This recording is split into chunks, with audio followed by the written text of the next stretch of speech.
The French Open final against Rafa, even though we lost, I think that was like very emotional. When I saw him after the matches, we were very happy and proud of each other. I think, proud of the journey that we've had together. I think that was like something special that I will always remember.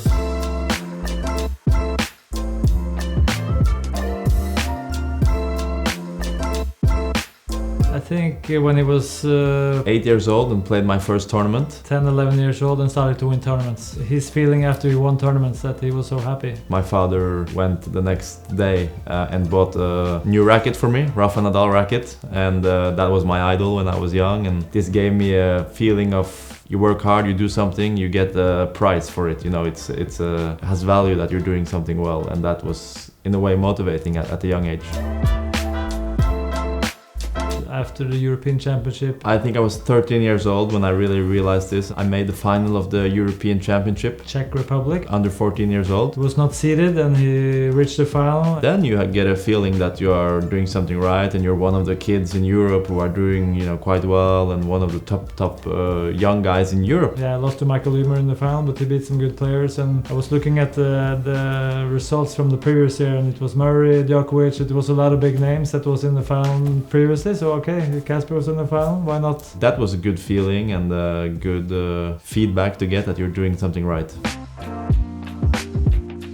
I think it was Djokovic against Nadal in Roland Garros when he was like 8 years old. I watched Rafa, which during my childhood was the one I look up to the most. I knew some of the Spanish guys and we got into the players' lounge and he met Rafa and got the autograph. He won Roland Garros for, I don't know, the 8th time, 10th, 9th time or something, or maybe 7th. I don't remember. He was playing David Ferrer, but it was the first time I was able to watch a final, for example. I had been before when I was much younger, but it was incredible to watch a Grand Slam final. It's something you dream about when you're a young kid to watch. You usually watch it on the TV, but to go there and watch it live was an incredible experience.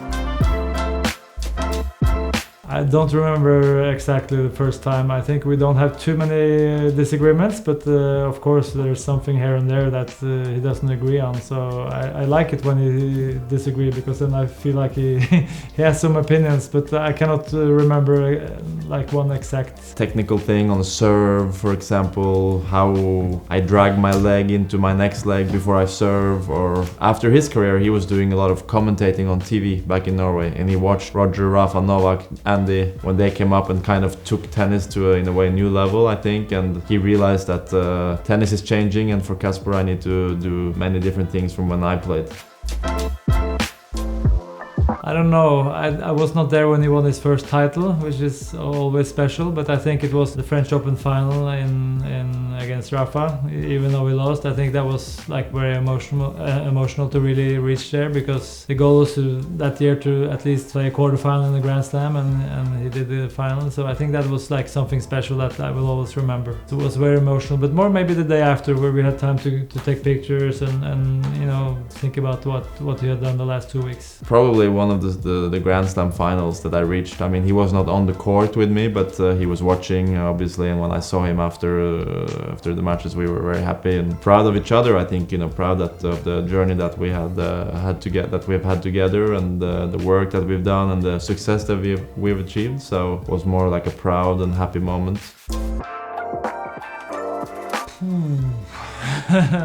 Nitto finals last year in the semi-final against Andrei Rublev, or Rublev as we call him here on the UTS tour. So if Andrei watches this, he will know that this was one of my best matches. I played really well, and it was a big match, and I played maybe one of my best matches that year, and was a great feeling. The first really good match I remember was when he beat Berrettini in French Open the second round. That's one of the matches I really feel like he played really well, but after that it has been a lot of other matches, of course, but I would say that for the moment, but it's hard to say. Maybe Monte Carlo against Struff, I would say. Yeah, we lost a really tough match this year against Arthur Fields, actually, in Hamburg. Arthur played great. I didn't play horrible, but I was losing really bad, so it was a bad feeling. I lost one set 6-0, so was not a great match for me. I was thinking a little bit about that match, but I think Fields was playing so good, it was like, okay, yeah.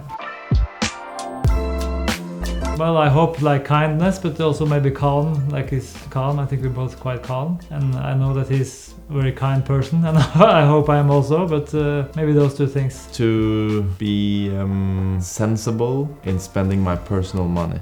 You know, obviously tennis, if you do well and so on, you earn a lot of prize money. Of course we have our expenses, but some is for personal use, and I've been quite good so far. Obviously when you're young, you're a boy and you want this, you want that, you want the car, blah blah blah. So he's been strict with me on how I spend some of my money. So this is in a way a good way. I have to think about the future. Maybe one day I will have kids, family. It's good to have some extra to take care of the next generation.